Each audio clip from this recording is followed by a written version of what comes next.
today we will discuss chapter number 4 of business study. The name of the chapter is planning.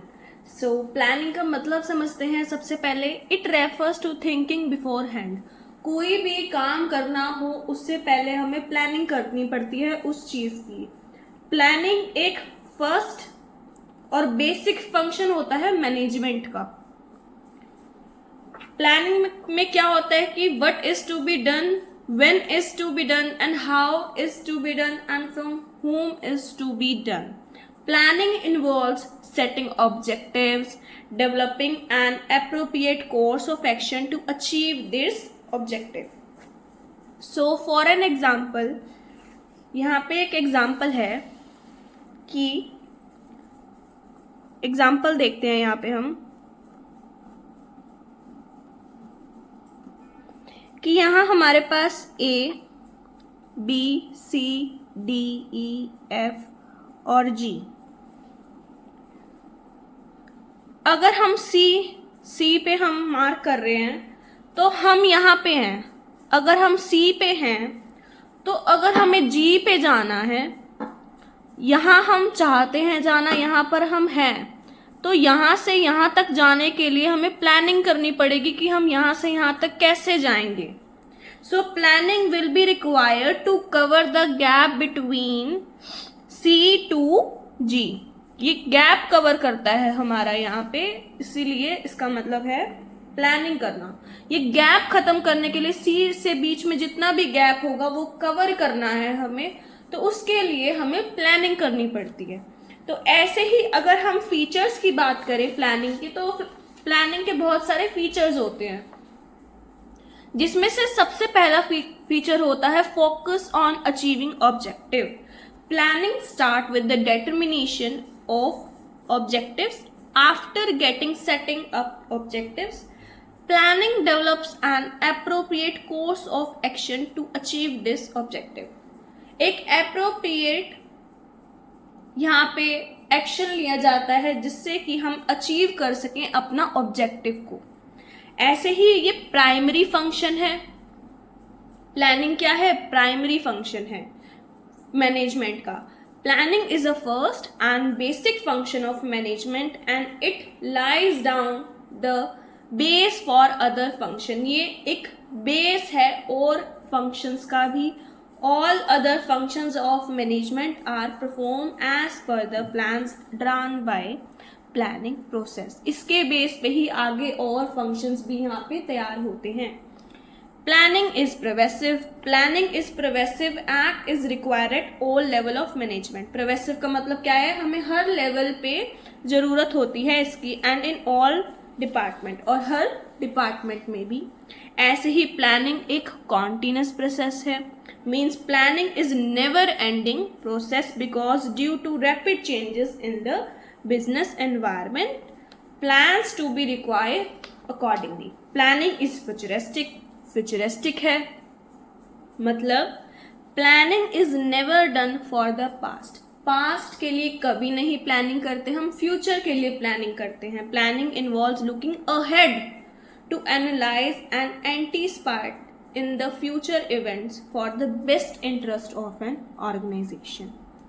Planning involves decision making. Planning में एक decision making feature भी है. Means planning process the best and most appropriate alternative is selected out of a several alternative. और एक planning mental exercise भी है. Mental exercise means ये कोई एक गेस वर्क नहीं है कि हम आइडिया लगाएं और हमारी प्लानिंग हो जाएगी. Planning is not just a guess work, it is an intellectual activity. बहुत दिमाग लगाना पड़ता है प्लानिंग करने के लिए. एक लॉजिकल थिंकिंग करनी पड़ती है, साउंड जजमेंट करनी पड़ती है, क्योंकि ये हमारी प्लानिंग आगे और फंक्शंस में भी इन्वॉल्व होती है. इसीलिए इसके बाद हमारे पास इम्पॉर्टेंस आ जाता है प्लानिंग के.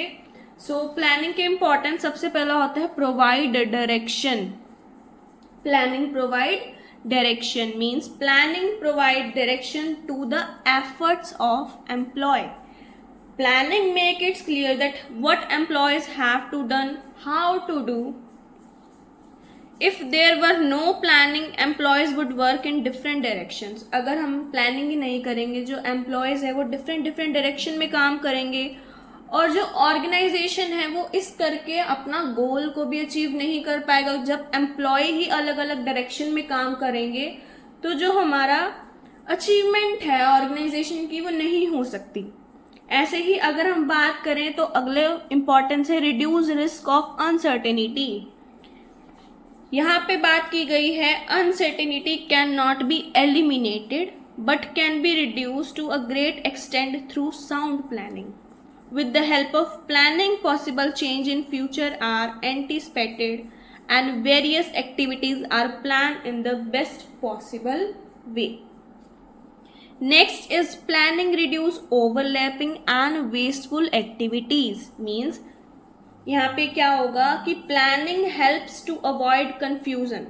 यहाँ पे कोई भी confusion को create नहीं करा जाएगा, avoid करा जाएगा, और wasteful एक्टिविटीज को भी यहाँ पे अवॉइड करा जाएगा कि जिससे जो स्मूथ रनिंग है ऑर्गेनाइजेशन की वो हो सके, कोई भी कंफ्यूजन क्रिएट ना हो।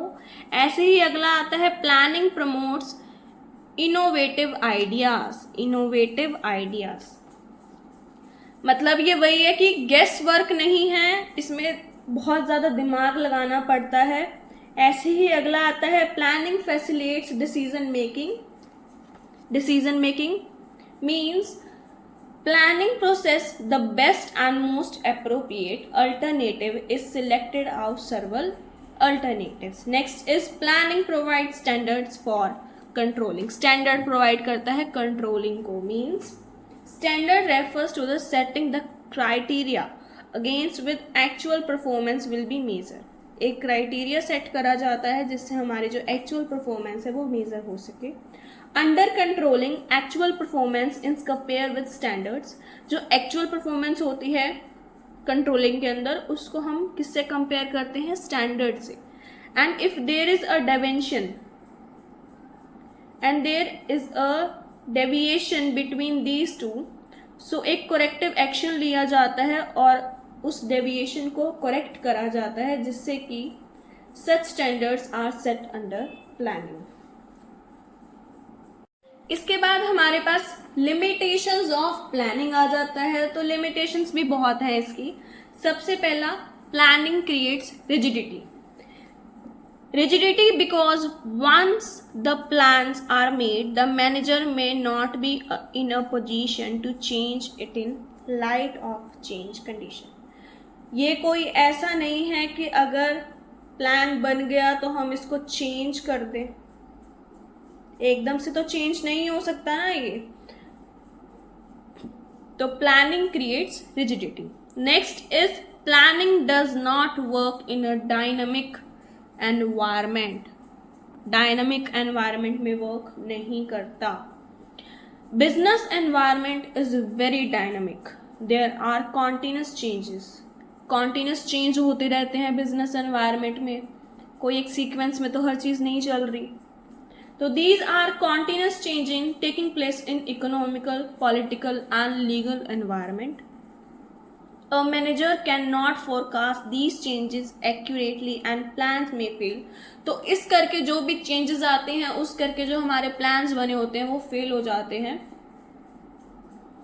if the changes are very frequent. Next is planning reduce creativity.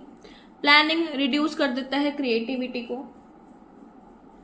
Plannings are drawn by top management and middle level managers are made responsible for their implementations, but they are not given authority to take any initiative for making any change in the plan in the light of change situation.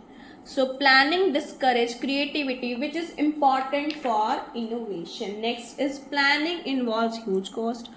बहुत cost लगती है, huge cost लगती है। Planning is costly process, बहुत costly process भी होता है। These are two types of cost involve in planning process. ये दो टाइप के मैं कॉस्ट बता रही हूँ जो कि इन्वॉल्व करी जाती है जब हम प्लानिंग करते हैं। तो सबसे पहला salary of the professional experts which are involve in planning. Salary professional experts की cost of collecting the information required for planning. इसके बाद आता है planning is a time consuming process. Planning बहुत टाइम कंज्यूमिंग प्रोसेस होता है. Planning process is a time consuming process because it takes long time to evaluate the alternatives and select the best one. So because of this action gets delay. Next is planning does not give guarantee of success. कोई भी ये नहीं है कि अगर हमने planning कर ली तो हमें सक्सेस मिलेगी ही मिलेगी. ऐसी कोई भी गारंटी नहीं दी जाती. Sometimes the manager think that planning will solve all their problems. Manager समझता है कि अगर उसने प्लानिंग कर ली तो उसकी सारी प्रॉब्लम्स का सोल्यूशन मिल गया. Such thinkings create false sense of security among the managers and make them careless. इस करके जो managers हैं वो careless हो जाते हैं. So planning does not ensure success. Planning कोई गारंटी नहीं है कि सक्सेस मिले. Rather efforts have to be made for it. अगर तुम efforts नहीं करोगे तो सक्सेस नहीं मिल सकेगी. इसके बाद आ जाती है 4.2 जहाँ पे हम प्लानिंग की प्रोसेस पढ़ेंगे. 7 स्टेप्स होते हैं प्लानिंग की प्रोसेस में और इसके लिए जो हम शॉर्ट फॉर्म बना सकते हैं, शॉर्ट ट्रिक बना सकते हैं वो होएगी SDIESIF. S for setting objectives, D for developing premises, I for identifying alternative course of action, E for evaluating alternative courses, S for selecting an alternative, I for implementing the plan and F for follow up action. So एक एक करके इन सबको अब पढ़ते हैं. सबसे पहला आता है सेटिंग ऑब्जेक्टिव. सेटिंग ऑब्जेक्टिव को हम ऐसे याद रखेंगे कि जहाँ पे हम गोल्स देखते हैं अपने और रिसोर्सेज देख रहे हैं. गोल्स देखना और रिसोर्सेज देखना. The first and foremost step of planning in setting objective. Objectives are the end results which are be able to achieve during the period of plan. Objectives are set for the organization as a whole as well as for the major divisions and departments. Next is developing premises. Developing premises का मतलब है कि what happen in future, assumptions banana. Premises refers to making of some assumptions about future. Premises का मतलब होता है कि futures के लिए assumptions banana. The assumptions provide the base for planning. ये एक base होता है planning का. Assumptions are made on the basis of forecasting. Forecasting के base पे ये बनती है. For an example, forecasts are made in a respect of demand for a product. Change in government policies, change in competitor policies, change in tax rate, etc. The success of planning depends upon the success of forecasting. इसके बाद हमारा third आता है identify alternative course of action. इसका मतलब होता है कि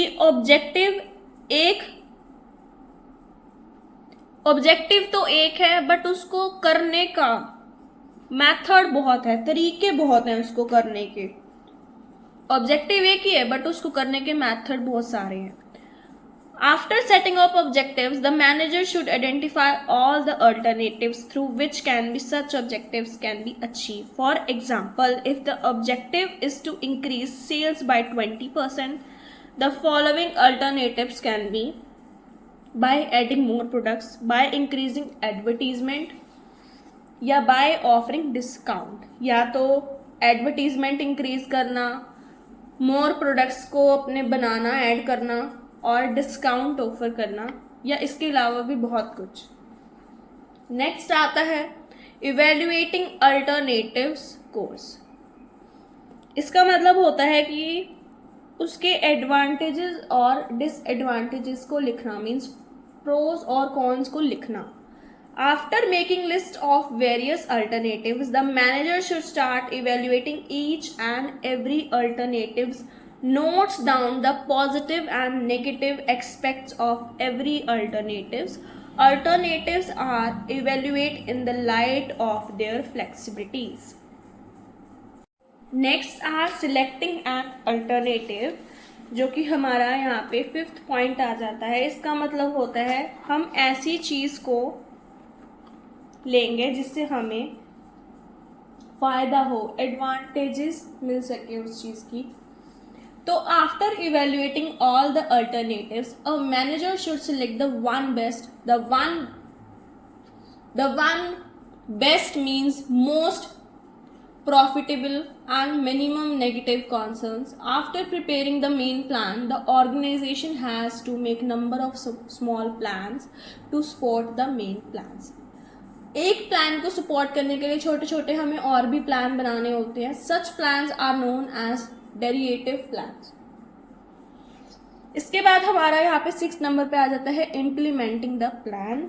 और इसका मतलब होता है यहाँ पे जब हम कम्युनिकेशन करते हैं वर्कर्स के साथ भी.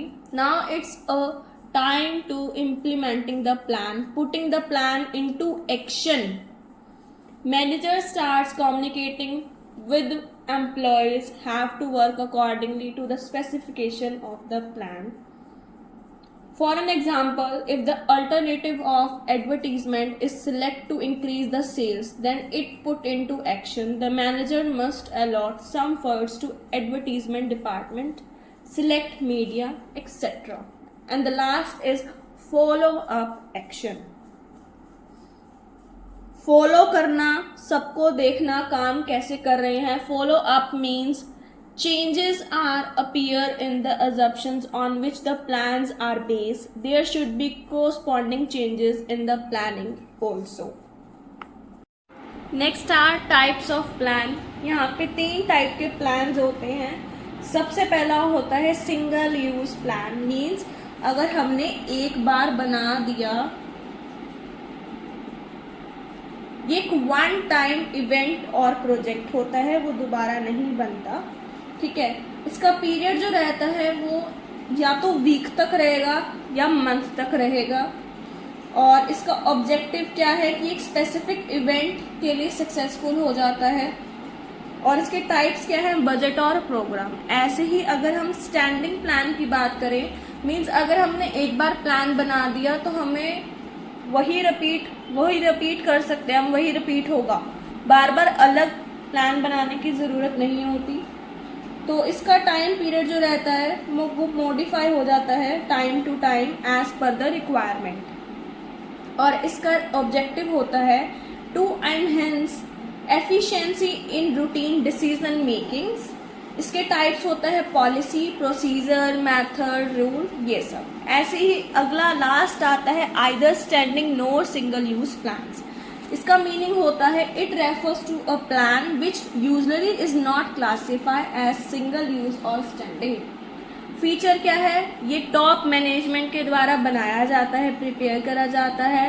और ये जनरली रिलेटेड होता है रिसोर्स एलोकेशन से और गाइड फॉर ओवरऑल प्लानिंग से. ऐसे ही इसका दो टाइप्स हैं, एक ऑब्जेक्टिव, एक स्ट्रेटेजी. अब वेरियस टाइप्स के प्लान्स होते हैं जिसमें सबसे पहला आ जाता है हमारा ऑब्जेक्टिव. ऑब्जेक्टिव में क्या होगा, objective are the goals which in an organisation want to achieve over a period of time. Objective are formulated by top management and focus on desire future position which the management would like to reach. Objective serves as a guide for overall planning. Objective एक guide है सारी चीज़ों की planning के लिए. Objective should be smart as. Objective smart होना चाहिए. अब S for specific हो गया, M for measurable हो गया, A for achievable हो गया, R for relevant हो गया, T for time bound हो गया. For example, कोई भी सेल्स इंक्रीज हो रही है, increase in sales by 20% in next 6 months. अगले 6 मंथ्स में जो सेल्स है वो 20% इंक्रीज हो रही है. और सेकंड है decrease in rejections by 2% by 1 month. तो ये हमारा एक ऑब्जेक्टिव आ गया. ऐसे ही अगला होता है स्ट्रेटेजी. स्ट्रेटेजी क्या होता है, a strategy is a comprehensive plan to achieve the organisation objective. इसके 3 डायमेंशंस होते हैं. सबसे पहला determining the long term objectives, adopting a particular course of action, allocating the resources to achieve the objective. इसके बाद हमारे पास आता है यहाँ पे पॉलिसी. पॉलिसी क्या है, Policies are the general guidelines framed by the top management which help the manager and the other employees in decision making. Policies are related to internal management of an enterprises. Some examples of policies are like pricing policy, discount policy. Next आता है procedure. Procedure क्या होता है? It refers to determining the sequence, steps जिसको हम कहते हैं। एक सीक्वेंस होती है activity to be conducted to perform a work. For example procedure for admission in any school, तो उसके लिए एक स्टेप बाय स्टेप प्रोसीजर होता है। ऐसे ही अगला procedure for the recovery of money from the debtors, ठीक है, एक प्रोसेस होता है, एक सीक्वेंस, स्टेप बाय स्टेप हमें चलना पड़ता है। फिर आता है मेथड। मेथड का मतलब क्या होता है? Systematic to do any work और job. A method is to prescribe way of doing a job. There are many methods to do a particular job. After deep study a method has to be selected which save times, money, efforts and increase the efficiency. For example, to make the valuation of closing stock, whether to use FIFO method or LIFO method or market value method etc. अगला आता है rule. Next is rule. Rule का मतलब होता है कोई भी rule बना है और उसको रूल को तोड़ दिया। A rule is a specific statement that explains what is to be done and what is not to be done. क्या करना है और क्या नहीं करना है। For an example, smoking is strictly prohibited in the office premises. Smoking करना मना है ऑफिस के premises में। Some features of rules are to be followed as rules are framed to maintain discipline. Rules तब बनाया जाता है कि एक discipline को हम follow कर सकें, strict action ले सकें। Rules are always rigid. Rules treats all the person equally. Rule में कोई बायसनेस नहीं होती, रूल में सबको इक्वली ट्रीट करा जाता है। Next are programmes. प्रोग्राम्स क्या होता है? It refers to a single use comprehensive plan that covers a relatively large organisation objectives. A primary program is prepared by the top level and then to support the